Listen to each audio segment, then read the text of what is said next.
L'auteur de ce livre, c'est le bien-aimé frère Devin Franke. Le titre du livre, Suprême Intention, chapitre 11, l'appel à une vie impossible, chapitre 11, l'appel à une vie impossible, petit 2. Difficile la vie chrétienne. Difficile la vie chrétienne. Vous n'y êtes pas. Vous n'y êtes pas. Difficile la vie chrétienne, vous n'y êtes pas. Elle est impossible. Cette parole d'un chrétien connu est vraie parce que Dieu nous a appelés à vivre de la vie d'un autre. On ne peut vivre la vie qu'il désire et répondre à l'appel qu'il adresse qu'en suivant sa voie et en employant ses ressources. Adam dut faire face à cet appel impossible quand il se trouva devant un choix à faire. Deux voies s'ouvraient devant lui, représentées par deux arbres. Tous les hommes depuis Adam ont aussi dû apprendre cette leçon. Dieu n'est pas préparé à livrer ses ressources tant que les hommes n'ont pas renoncé aux ressources naturelles.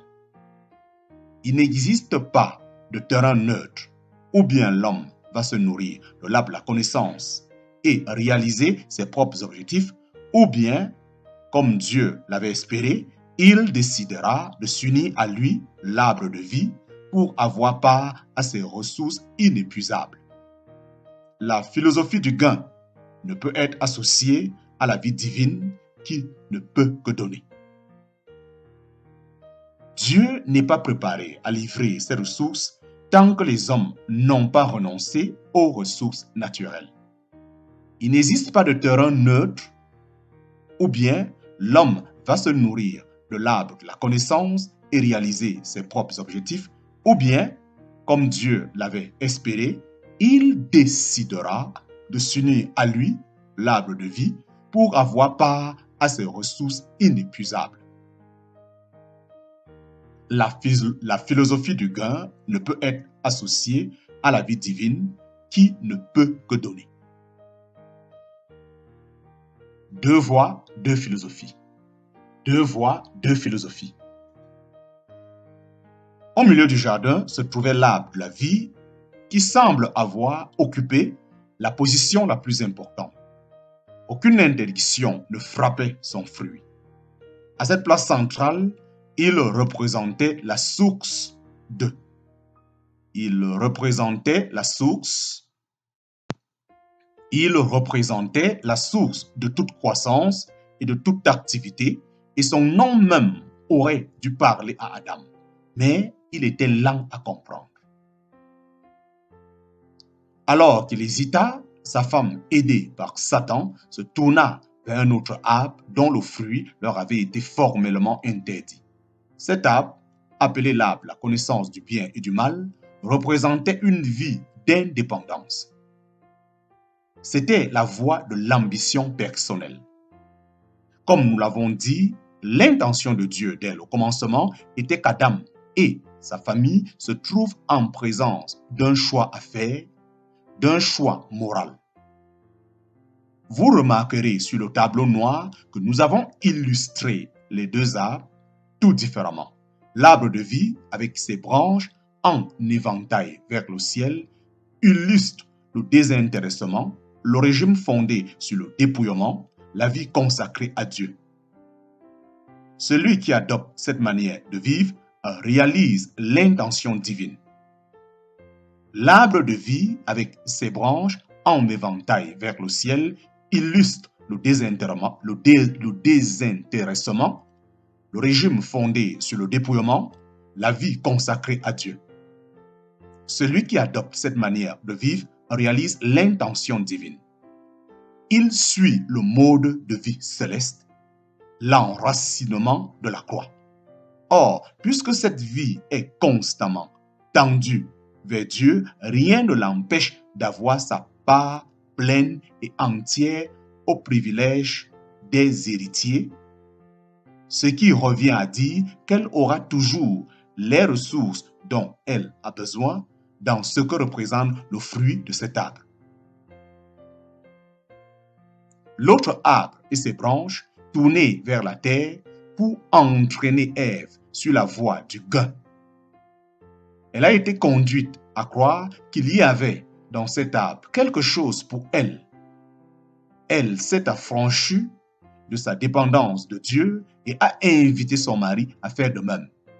Ensemble, ils ont dit en substance, « Maintenant nous allons être capables d'agir seuls et de plein droit. Nous connaîtrons par nous-mêmes ce qui est bien et ce qui est mal. » L'autre arbre a ses branches tournées vers la terre pour entraîner Ève sur la voie du gain. Elle a été conduite à croire qu'il y avait dans cet arbre quelque chose pour elle. Elle s'est affranchie de sa dépendance de Dieu et a invité son mari à faire de même. Ensemble, ils ont dit en substance, « Maintenant, nous allons être capables d'agir seuls et de plein droit. Nous connaîtrons par nous-mêmes ce qui est bien et ce qui est mal. »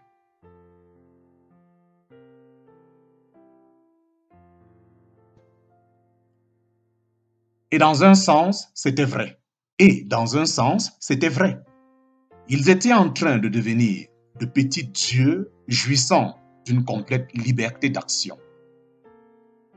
Ainsi, quand Adam et Ève prirent du fruit défendu, une nouvelle notion d'indépendance se développa dans l'entendement humain. Voici l'explication qu'en donne Watchman Nee. Son émotion fut touchée parce que le fruit était agréable à voir, éveillant le désir. L'entendement, avec son pouvoir de raisonnement, se développa car il était devenu sage. Il était en train de devenir de petits. Ils étaient en train de devenir de petits dieux, jouissant d'une complète liberté d'action. Ainsi, quand Adam et Ève prirent du fruit défendu, une nouvelle notion d'indépendance se développa dans l'entendement humain. Voici l'explication qu'en donne Watchman Nee. Son émotion fut touchée parce que le fruit était agréable à voir, éveillant le désir. L'entendement avec son pouvoir de raisonnement se développa car il était devenu sage.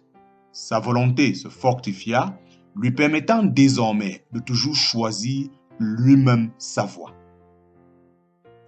N'étant plus absolument dépendant de Dieu pour l'instruction dont il avait besoin, Adam se croyait devenir indépendant.